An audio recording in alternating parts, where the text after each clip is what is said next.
दिवाळीचा सण असा दीप उत्सवाचा आनंदाचा, पण पहिला दिवा महाराजांचा.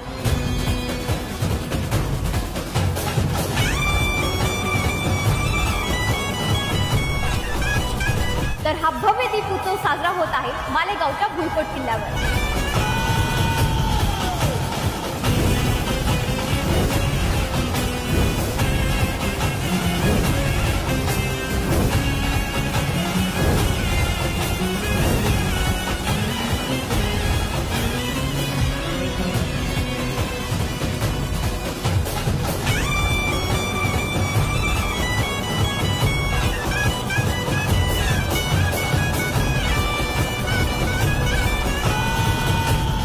दर दिवाळीत भारतातील प्रत्येक किल्ल्यांवर अशा प्रकारचा दीप उत्सव साजरा केला गेला पाहिजे.